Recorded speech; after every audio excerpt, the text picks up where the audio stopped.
Hi guys, my name is Celine, and in this video I'm going to talk about my UPOU journey. I'm going to talk about my experience as a student at University of the Philippines Open University. This is not actually a new content. May nauna na akong video and I deleted it.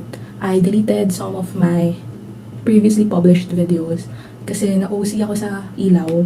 I realized na ang dilim and ayun, tutunan ko lately kung paano gawa ng paraan yung ilaw and yung sounds din since I don't have a lapel at hindi pa ako nakabili ng lapel. Basically, lahat ng sasabihin ko dito, nasabi ko na dun sa video na dinelete ko. First is, ano yung UPOU? This is the online system or an online platform of the University of the Philippines system. As you know, UP has different branches all over the Philippines and they also have this online platform. They are actually the pioneer of online education here in the Philippines and they cater to people who cannot go to the traditional schools, yung mga hindi kayang pumunta sa physical classroom. This UPOU system was able to give education to those kinds of people, including me. First is, okay, next to that, magkano yung binibayad ko sa UPOU? Since President Rodrigo Duterte signed the law na granting free tuition to state universities and colleges, for bachelor's degree, they are eligible for free tuition. However, if you're taking a postgraduate courses like master's and PhD, UPOU charges 1,000 pesos per unit, and one subject is normally consists of 3 units, so 3,000 pesos per subject. And all in all, so ang binabayad ko for the semester is around 10,000 pesos. So sa buong year, that's around 20,000 pesos or even less. Depende kasi yun sa kung gaano karaming subjects yung iti-take ko. Pero since I only take 2 subjects or 3 subjects, mga ganong range, 8,000 to 10,000 pesos per sem. So yung buong year ko nga is around 16,000 to 20,000 pesos. Why UPOU? First is it's mura. It's a public school and it's part of UP, which is the top school here in the Philippines. So why would I pay more if I could get good quality education for less? If you're thinking that just because it's online, it's not good quality anymore, I would like to say that the professors we have at UPOU are professors of UP in its different campuses. So we have professors from Diliman, we have professors from Los Baños, from Visayas, and they are trained to facilitate online learning in the most efficient way that they can. And we also have, one time we had this professor who's a professor in a university in South Korea and he did part-time for UPOU. We have a professor who is a Philippine ambassador and yung iba naming mga professors din talaga are, how do you call this, I don't want to use the term VIP. They have significant positions in their respective fields. Yun na lang. And then, yung mga assignments, it's mostly research. We are asked to produce papers, usually weekly. So parang sa isang linggo, we have 2 or 3 academic papers. Depende sa professors. And nagbabasa talaga yung mga prof. So hindi mo pwedeng, hindi pwedeng basta na lang makagawa. Ganun. Kasi you would know that they really read your papers because they comment to specific items that you put in your paper. So let's say you wrote a 500 word or 1,000 word paper.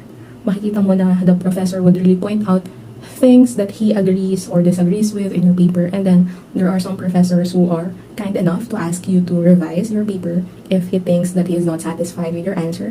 And then there are also professors na strict, so they would rather give lower grades and then i-explain na lang nila sa'yo kung bakit ganun yung grade, which means either way, nagbabasa talaga sila.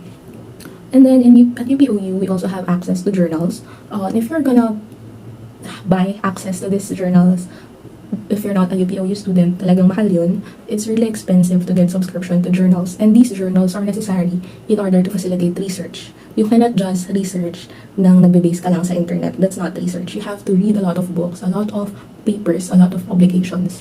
And yun nga, malaking tipid kasi with only 10K per sem, we also get access to these expensive journals. The other thing that is good at studying at UPOU is it's self-paced.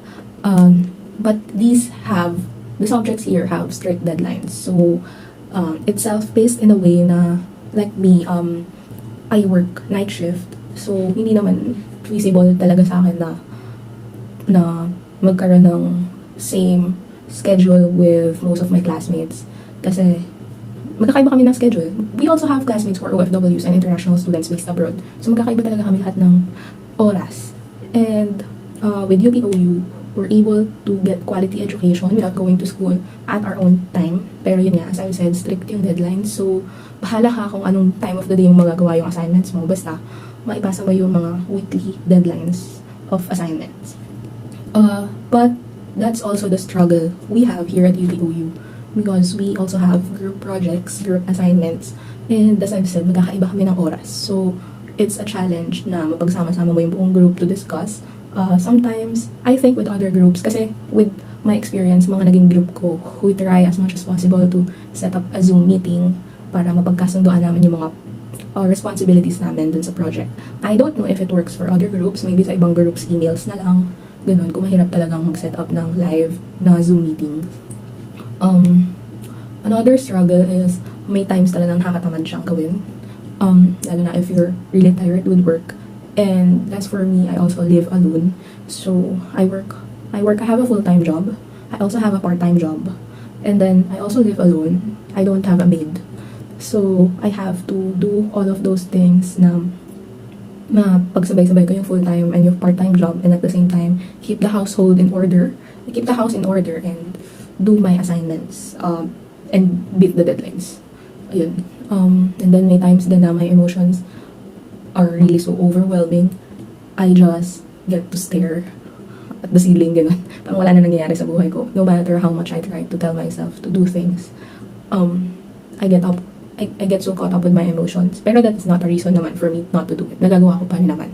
Yun nga lang, sometimes I cram, which is bad. Kasi mahirap mag-cram ng research. Ano pa ba? Struggles. So far, yun lang naman yung mga nakita kong pros and cons of studying here at UPOU. The professors are very engaging. Madali silang kausap. You can email them and they will respond. And it's a guarantee that they will respond to you. They are not absent. Hindi mo mafe-feel na just because it's distant learning, the professors are also distant. They are very much present and you can always talk to them. Siguro another struggle is research, pero this applies to all theses naman. I'm already on my final semester prior to taking up my comprehensive exam and then thesis. So ngayon is preparation for the thesis and we have to submit our proposed topics to our professors. And the thing with research is kailangan mo talaga siyang pondohan.